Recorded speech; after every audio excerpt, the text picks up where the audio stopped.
خالد صاحب نے جب این ای ڈی سے پڑھ کے ڈگری لے کے پریکٹیکل لائف میں جب داخل ہوئے تو کہاں سے اسٹارٹ کیا اور کس قسم کی انجینئرنگ اور کہاں کھڑی ہوئی انجینئرنگ سے آپ کا سابقہ پڑا؟ اسٹوڈنٹس جب ہوتے ہیں ہم لوگ تو ہمارے بڑے خواب ہوتے ہیں، بڑے ڈریمز ہوتے ہیں، جب اولی لائف میں آئے واٹ واز دا ریئلٹی؟ آپ نے بالکل صحیح کہا کہ بڑے خواب ہوتے ہیں اور بڑی خواہشات ہوتی ہیں. تو جب انجینئرنگ سے میں نے ڈگری حاصل کی این آئی ٹی سے، تو یہ ٹائم تھا اگست 1984 میں ہم فارغ ہوئے پروجیکٹ وغیرہ کر کے. تو میرے والد صاحب ظہیر مرزا صاحب نے انہوں نے یہ چاہا کہ میں کسی اور کمپنی میں شروع میں کام کروں. کوشش کی لیکن کہیں پہ بھی کوئی پذیرائی نہیں مل سکی. اس کی شاید میرے خیال سے کچھ اور وجوہات تھیں، قابلیت نہیں تھی خالی. وہ شاید اس وجہ سے کہ بزنس انٹرسٹ یا کسی اور وجہ سے کوئی دوسری کمپنی یہ نہیں چاہتی تھی کہ جناب میں ان کے ساتھ کام کروں. تو لہٰذا میرے پاس کوئی آپشن نہیں تھا، میں ایسی کمپنی میں کام کرنے لگا. اور میرا چونکہ فوکس تھا ٹرانسپورٹیشن انجینئرنگ، تو ٹرانسپورٹیشن انجینئرنگ ڈپارٹمنٹ میں میں نے کام کیا اور شروع کیا میں نے ایز اے جونیئر انجینئر، جس میں ہمارے جو سینئر انجینئرس وغیرہ تھے وہ سب میرے گائیڈ تھے کہ کس طرح سے کام ہوتا ہے کیا ہوتا ہے. تو اس میں بہت کچھ سیکھنے کو ملا. تو 2 سال میں نے یہاں پہ کام کیا. اس کے بعد پھر میں ماسٹرس کرنے کے لیے امریکہ گیا، وہاں پہ بھی 2 سال لگے. اور اس کے بعد پھر واپس آیا. تو اس کے بعد 1988 کی بات ہے یہ. تو اس میں پھر واپس جب آیا، اور چونکہ ٹرانسپورٹیشن میں کام کیا ہوا تھا اور ایئرپورٹ اور ہائی وے کی پیمنٹس وغیرہ میں، تو خواہش یہی تھی کہ اسی سیکٹر میں کچھ پروجیکٹس کیے جائیں اور جو کچھ سیکھا ہے اس کو دیکھیں گے کس طرح سے امپلیمنٹ کیا جا سکتا ہے. تو اس سلسلے میں سب سے پہلا جو کام تھا وہ ہمارا کراچی ایئرپورٹ پہ جو رن وے ہے اور مین رن وے اور ایپرن اور سیکنڈ ٹیکسی وے وغیرہ، ان سب کی ایویلیویشن کا کام تھا، وہ ہم لوگوں نے کیا تھا. تو وہ بڑا مزیدار کام تھا. اور اس میں سول ایویشن کے جو اس وقت ڈائریکٹر جنرل تھے اور ڈائریکٹر پی این ڈی تھے، انہوں نے بڑا پازیٹیو رسپانس دیا تھا، جس سے بڑا حوصلہ افزائی ہوئی تھی کہ بھائی یہاں پاکستان میں بھی اس طرح سے کام ہو سکتے ہیں. اور وہ کام بڑا اچھے طریقے سے کمپلیٹ بھی ہوا. لیکن چونکہ ہمارے یہاں جو آرگنائزیشن لیول کے اوپر چیزوں کو ہونا چاہیے مینٹیننس کے حوالے سے، وہ اس طرح سے آرگنائز نہیں ہے. تو ایکسرسائز ضرور ہوئی، لیکن اس کی جو لانگ ٹرم بینیفٹس ہونے چاہیے تھے وہ میں سمجھتا ہوں کہ نہیں ہوئے. کیونکہ آپ نے دیکھا کہ کراچی ایئرپورٹ کے اوپر رن وے، سیکنڈری رن وے، ٹیکسی ویز، ایپرن وغیرہ، ان کی حالت اتنی اچھی نہیں تھی اور وہ ڈیٹیریٹ ہوتی رہی. اور آخر میں ابھی مین رن وے شاید ابھی آج کل کام ہو رہا ہے. اس زمانے میں 1988 کے بعد اب دیکھیں اس پہ کام ہو رہا ہے، نیا رن وے بن رہا ہے. اسی طرح سیکنڈری رن وے جو تھا وہ بھی غالباً 2000 کے شروع میں بنا ہے. ٹیکسی وے تھا وہ ہم لوگوں نے جو سب سے لانگسٹ ٹیکسی وے ہے وہ ہم لوگوں نے اس کی اسٹڈی کر کے اور اس کی ڈیزائن کیا تھا، اور پھر کام ہم کو بھی ملا تھا. یہ بات ہے غالباً ارلی 2000s کی ہے یہ بھی. تو یعنی جب آپ کچھ کام کرتے ہیں تو اس کی امپلیمنٹیشن میں بہت لمبا ٹائم لگتا ہے. اور پیمنٹس جو ہے وہ ایک ایسی سبجیکٹ ہے کہ جس میں آپ کو کنٹینیوس مانیٹرنگ اور کوئک امپلیمنٹیشن چاہیے ہوتی ہے. کیونکہ اگر آپ ایک پرٹیکولر ٹائم کے بعد یا کوئی مینٹیننس کی ایکسرسائز ڈیلے کرتے ہیں تو اس کا مطلب ہے اس کی کاسٹ بڑھ رہی ہے. انٹرسٹنگلی ایک ابھی ہم نے اسٹڈی کی ہے ورلڈ بینک کی پیمنٹ ریلیشنز تھی مینٹیننس کے حوالے سے. تو اس میں یہ پتہ چلا کہ جتنی بھی ایجنسیز ہیں because of the paucity of funds وہ فیسلٹی تو بنا دیتے ہیں لیکن اس کو مینٹین جان بوجھ کے نہیں کرتے. وہ کہتے ہیں کہ یہ ٹوٹ جائے گی اس کے بعد ہم ریکنسٹرکشن میں لے کر جائیں گے اس کو. تو یہ اپروچ بھی بالکل غلط ہے، کیونکہ historically it is a proven with data کہ اگر کوئی پیمنٹ 10 سال کے لیے ڈیزائن کی گئی ہے اس کو پراپر مینٹیننس کے ساتھ 40 سال تک انہوں نے ایک اچھی لیول آف سروس کے اوپر آپریٹ کیا ہے. تو اس طرح سے اگر ہم تھوڑا سا اپنے آپ کو سائنٹیفکلی الائن کریں تو ان چیزوں کو ہم بہتر طور پہ لے کر جا سکتے ہیں. تو جو انیشیل ہماری جس کو کہیں گے کہ انتھوزیازم تھا وہ آہستہ آہستہ سبڈیوڈ ہوتا گیا. اور اس کے بعد پھر کبھی کبھی یہ چیز بھی پرومپٹ کی کہ یار یہاں پہ تو کچھ ہوگا نہیں، باہر کچھ دیکھیں گے کیا ہے. اور پھر باہر ہم نے کام شروع کیا 2000 میں، اور الحمدللہ وہاں پہ اچھا رسپانس بھی ہے اور اچھے کام بھی ہے. اسی فیلڈ کے اندر ہمیں کافی چیزیں کی ہیں. اس پہ بھی میں آتا ہوں، لیکن جب آپ نے کہا کہ آپ کے والد صاحب کا، ظہیر صاحب کا یہ خیال تھا کہ کہیں اور کمپنی سے اسٹارٹ کریں، ان کا خیال تو آپ نے بتا دیا. But you wanted, you wish to start with your own company, father's company, یا آپ کے نہیں، مجھ کو تو یہ تھا کہ بھائی کچھ سیکھیں کہ جو کچھ بھی ہم نے پڑھا ہے اس کی پریکٹیکل اپلیکیشن کس طرح سے ہوتی ہے.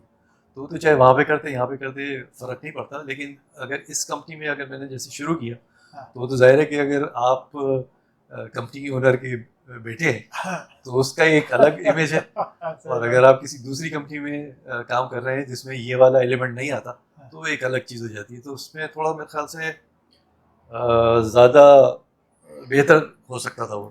شاگردی کے زمانے میں یہ تو back in mind, somewhere mind میں ہوگا کہ ڈگری کرنے کے بعد جو ہے وہ بابا کی کمپنی میں لگ جائیں گے. نہیں، وہ تو ظاہر ہے کہ پتہ تو تھا پتہ کہ یہ ایک پاسبل ایک آپشن ہے.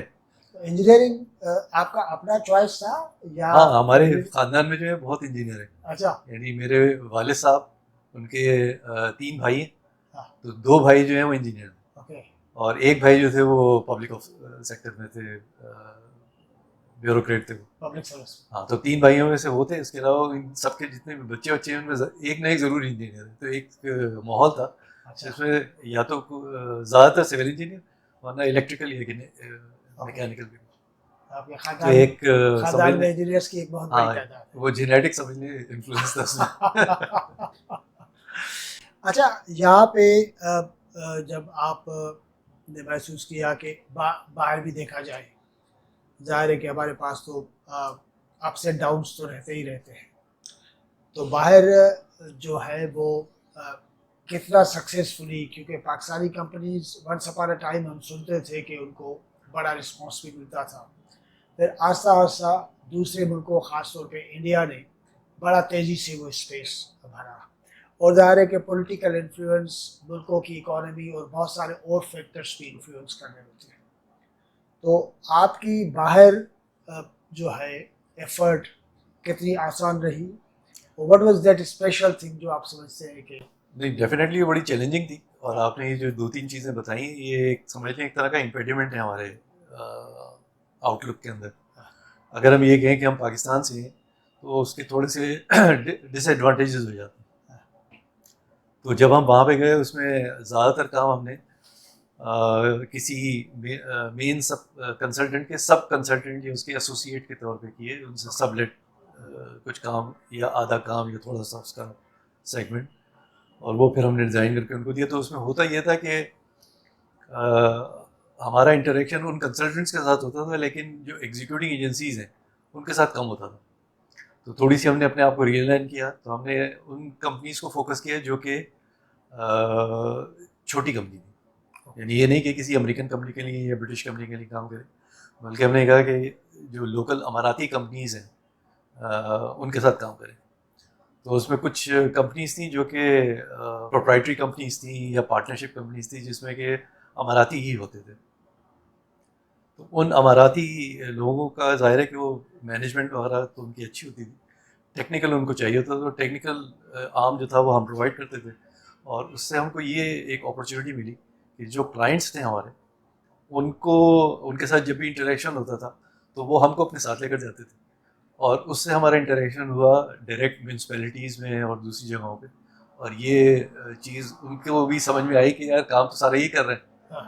تو وہ ایک ایڈیڈ ایڈوانٹیج ہوا. تو الٹیمیٹلی پھر جب ہم نے کوشش کی کہ ہم ڈائریکٹ کام لیں تو آہستہ آہستہ اس میں ہم کو کامیابی ہوئی اور ڈائریکٹ ہم کو کام لینے لگے ان کے پاس. تو کہیں کہ آپ کی کمپنی اب مڈل ایسٹ سے خاص طور پہ یو اے میں کہ ایسی کمپنی ہے ہم نے اپنے آپ کو فوکس کیا زمین پہ ہے. ہاں، ہم نے اس کو اپنے آپ کو لمٹ کیا ہوا ہے اور فوکس کیا ہوا ہے ایک سرٹن نیش کے لیے. تو چونکہ میرا سبجیکٹ ہی پیمنٹ سے ریلیٹڈ ہے تو ہم نے پیمنٹ مینجمنٹ سسٹم کو فوکس کر کے اور اس میں جو کچھ ہم کر سکتے تھے وہ کیا. اچھا. تو الحمد للہ اس میں ہم نے جو پوری ابو دھابی کا نیٹ ورک ہے اس کا مینٹیننس مینجمنٹ کیا ہے، الین کا کیا ہے، دبئی کا بھی ہم کر رہے ہیں آج کل، شارجہ کا کیا ہے. تو یعنی اور نیشنل جو ان کا منسٹری ہے ان کے جو نیشنل ہائی ویز ہیں اس کا کام کیا ہے. اور میرے خیال سے ٹھیک ٹھاک کام ہوا ہے ٹھیک ٹھاک. اور اچھی ریپوٹیشن کے ساتھ کیے. دوسری کمپنی جو وہاں پہ کام کرنے کی خواہش رکھتی ہیں, have you been a kind of help and support to them also? ہاں ہم نے گائیڈ ضرور کیا سر کو. باقی جو سکسیس ہے وہ آپ کو اپنے لیے خود تلاش کرنی پڑتی ہے. مثال کے طور پہ آپ کو یہ دیکھنا پڑتا ہے کہ آپ کتنا, شروع میں ظاہر ہے کبھی بھی کامیابی نہیں ہوگی آپ کو. شروع میں آپ کو یہ کرنا پڑے گا کہ آپ کو وہاں پہ ٹائم اسپینڈ کرنا پڑے گا, آپ کو انویسٹمنٹ کرنی پڑے گی, آپ پیسے لگا رہے ہوں گے لیکن ریٹرن نہیں آ رہا ہوگا اس کا کچھ. اس کے علاوہ آپ کو اپنی کریڈیبلٹی اسٹیبلش کرنے کے لیے کچھ ایسے کام کرنے ہوں گے جو ایز اے کلائنٹ وہ اپریشیٹ کر سکے کہ ہاں اس کی کچھ ویلیو ہے, یا آپ ان کی جو لائن آف آپریشن ہے اس میں آپ کوئی ویلیو ایڈ کر سکتے ہیں. تو یہ سب چیزیں اس کو اچیو کرنے کے لیے میرے خیال سے 1-2 سال آپ کو انویسٹمنٹ کرنی پڑتی ہے اس میں. بڑا صبر آزما. اور بہت سی دفعہ ایسا بھی ہوتا ہے کہ ناکامیاں ہوتی ہیں, so you have to be strong کہ ان ناکامیوں کو آپ شوق برداشت کریں, اس سے سیکھیں کہ آپ نے کیا غلطیاں کی تھیں یا آپ کیا بہتر کر سکتے ہیں. اس اپروچ کو لے کے آپ وہاں پہ جائیں کسی بھی ملک میں, تو میرے خیال سے اس میں آپ کو کامیابی ہوگی. ون لاسٹ تھنگ اس سیکشن میں خان صاحب, ایک رفلی ایک کتنے آپ نے اپنی فیلڈ کے ٹرانسپورٹ والے اس میں کتنے پروجیکٹ کر چکی ہیں ابھی تک؟ رائٹ, اب میں آپ کو کوئی نمبر تو نہیں بتا سکتا, ایک اندازہ ہوگا کوئی. اگر ٹرانسپورٹ سیکٹر میں ہم دیکھیں تو 300-400 پروجیکٹس ہوں گے, جو اس میں چھوٹے پروجیکٹ بھی ہیں, بڑے پروجیکٹ بھی ہیں. ایسے پروجیکٹس بھی ہیں جو کہ جیسے اسلام آباد پشاور موٹر وے, وہ ہم نے کنسیپشن سے لے کر امپلیمنٹیشن تک کیا. تو یہ پورا جو پروسیس ہے یہ 1996 سے شروع ہوا تھا. بیچ میں اس میں گیپ بھی آئے تھے لیکن کام چلتا رہا تھا. میرے خیال سے یہ کوئی 8-10 سال کا پیریڈ ہے جس میں یہ پورا پروجیکٹ کنسیپشن سے لے کر امپلیمنٹیشن تک ہوا. تو وہ ایک مطلب میجر ایک پروجیکٹ تھا اسلام آباد پشاور موٹر وے. اس کے علاوہ زیادہ تر پروجیکٹس ایسے ہیں جو کہ 3 سال سے لے کر 5 سال تک کی مدت کے ہوتے ہیں. تو اس طرح کے بہت کچھ ایسے بھی ہوتے ہیں جو 3 مہینے کے ہوتے ہیں, اس میں آپ نے کوئی اسٹڈی کی اور وہ اسٹڈی کر کے دے دی. ڈفرینٹ ہوتے ہیں پروجیکٹ, ڈائیورسفائڈ. کہ اس فیلڈ میں آپ کی کمپنی جو ہے اٹس ٹاپ موسٹ؟ میں یہ تو نہیں کہوں گا, مطلب ہر ایک کے پاس اچھے لوگ ہیں. ہماری جو انڈسٹری ہے جتنی بھی کمپنیز ہیں اس میں کوئی نہ کوئی ایکسپرٹ موجود ہے, اور وہ اپنے مطلب ان کی جو ایکسپرٹیز ہے وہ بہت اچھی ایکسپرٹیز ہے ان کی. یہ بات ہوتی ہے اپرچونیٹی کی, آپ ایز اے کلیکٹیولی آپ کس طرح سے کوئی کام کر رہے ہیں, اور اس کے اندر پھر آپ کو یہ دیکھنا ہوتا ہے کہ ان پروجیکٹس کو آپ نے کس طرح سے ڈیلیور کیا. تو ڈیلیوری از ویری امپورٹنٹ, صحیح ہونی چاہیے اور ایسی ہونی چاہیے جو آپ کے جو کلائنٹس ہیں یا جو فنڈنگ ایجنسی ہے اس کے جو آبجیکٹیوز ہیں وہ پورے ہو جائیں.